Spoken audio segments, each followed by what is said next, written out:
Let us see about larynx.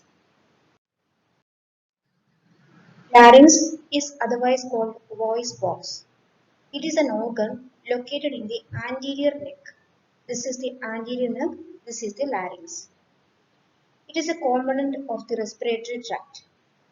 It has several important functions, including phonation, that is production of voice, cough reflex, protection of the lower respiratory tract. Coming to the structure of larynx. It is made of 9 cartilages. There are 3 unpaired and 6 paired cartilages. They form the laryngeal skeleton to provide rigidity and stability. The 3 unpaired cartilages are epiglottis, thyroid and cricoid cartilage. About thyroid cartilage. This is thyroid cartilage. The brown colored part is thyroid cartilage. It is a prominent and large structure. It is easily visible in adult males in the upper part of the anterior neck. It is composed of 2 sheets. Those sheets are called lamina, which join together anteriorly to form a laryngeal prominence that is called Adam's apple. It is readily visible in males in the upper anterior neck. This is Adam's apple. Then posteriorly, these 2 sheet forms superior horns and inferior horns. It is also called as cornu. So anteriorly it forms Adam's apple and posteriorly these 2 sheets form superior and inferior horns. That is about thyroid cartilage. To the second unpaired cartilage, that is cricoid cartilage. It is a complete ring of hyaline cartilage. It is a complete ring of hyaline cartilage. It consists of a broad sheet which is posteriorly and narrow in the anteriorly. This is the anterior part of the sheet of cricoid cartilage. This is very narrow and this is the broad part of the sheet which is posterior part. Then it articulates with the arytenoid cartilage posteriorly. This is cricoid cartilage posterior part and posteriorly it articulates with the arytenoid cartilage. This is arytenoid cartilage and provide an attachment for inferior horns of thyroid cartilage. Then as is seen already, it is the only complete circle of cartilage in the larynx and trachea. The third unpaired cartilage is epiglottis. It is leaf shaped. This is epiglottis. It has the shape of a leaf. It is made of elastic cartilage.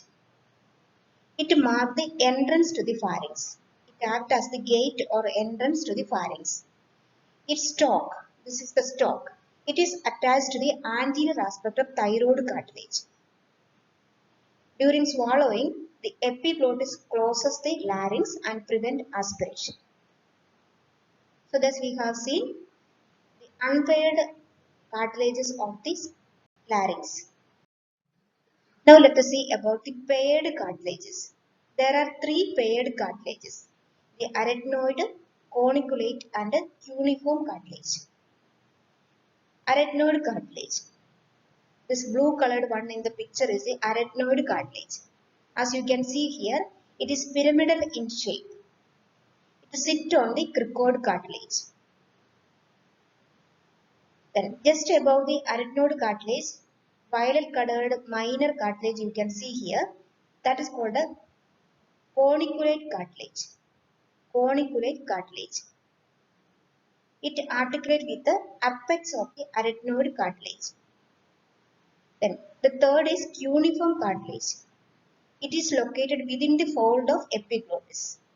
There is no direct attachment, but it acts to strengthen the epiglottis. So the 3 unpaired cartilages are arytenoid cartilage, corniculate cartilage and cuneiform cartilage. The structure of larynx continues. The internal cavity of the larynx is divided into 3 sections: supraglottis, glottis and subglottis. This is the supraglottis. Here you can see the glottis and below the glottis you can see subglottis. The supraglottis extend from inferior surface of epiglottis to the vestibular fold. We will see later what is vestibular fold. Then glottis is that part of larynx which contain the vocal cord. Then below the glottis we can see subglottis. It extends from inferior surface of glottis to the inferior border of cricoid cartilage. The internal cavity of the larynx is lined by pseudo-stratified columnar epithelium. In the vocal cord, it is lined by stratified squamous epithelium. Thus, we have completed the cartilages of the larynx. Then we have seen about the internal cavity of the larynx. Now we will see the remaining part of structure of larynx, that is membrane and ligaments of larynx. The laryngeal membrane and ligament support the cartilaginous skeleton of the larynx. What is the purpose of ligaments and membrane? Support of the cartilages of the larynx. There are two types of ligaments, extrinsic ligaments and intrinsic ligaments. Extrinsic ligaments attach the different part of larynx to the external structures such as hyoid and cricoid cartilage. Attach the larynx to the external structures such as hyoid and cricoid cartilage, which act as support of the larynx. So the extrinsic ligaments are thyrohyoid membrane, hypoepiglottic ligament, cricotracheal ligament and cricothyroid ligament. Here you can see thyrohyoid membrane, hypoepiglottic ligament, cricotracheal ligament and median cricothyroid ligament. These ligaments attach larynx to the structures such as hyoid and cricoid cartilage. So thyroid cartilage and hyoid bone, thyrohyoid membrane, then epiglottic ligament, cricoid cartilage and trachea, cricotracheal ligament and cricoid cartilage and thyroid attachment together, that is median cricothyroid ligament. Then coming to the intrinsic ligament, they are responsible for holding the cartilages together as one unit. They are responsible for holding the cartilage together as one unit internally. Extrinsic ligament act as extrinsic support and intrinsic ligament act as internal support. There are two intrinsic ligament, cricothyroid ligament and a quadrangular membrane. This is quadrangular membrane with four angles, and here you can see cricothyroid ligament. Two intrinsic ligaments. Coming to the folds of larynx. There are two folds, true vocal cord and false vocal cord, or a vocal cord and a vesicular folds. They, under the control of muscles of phonation, help to control the pitch of sound. The true vocal cord help to control the pitch of sound. The structures of true vocal cord are squamous epithelium, Renggi space, vocal ligament and vocalis muscle. Here you can see from superficial to deep. The structures are squamous epithelium, Renggi space, vocal ligament and vocalis muscle. These vocal cords are, the true vocal cords are avascular. That is, there is no blood supply for it. So it is white in color. The space between vocal cord. This space between the vocal cord is called a rima glottidis. The second fold of larynx is called a vestibular fold. It is also called a false vocal cord. It lies superiorly to the true vocal cord. It consists of vestibular ligament. It is pink in color. It provides protection to the larynx. This is true vocal cord. This is vestibular fold or false vocal cord, and this is a space between two vocal cord, that is rima glottidis. Then coming to the different muscles of larynx. As we have seen in the ligaments, there is extrinsic muscle and intrinsic muscle. Extrinsic muscles are again grouped into suprahyoid and infrahyoid group. This is the hyoid bone, suppose, and above this hyoid bone is the suprahyoid, and below this hyoid bone is the infrahyoid. The suprahyoid muscles are genohyoid, digastric, mylohyoid, stylohyoid.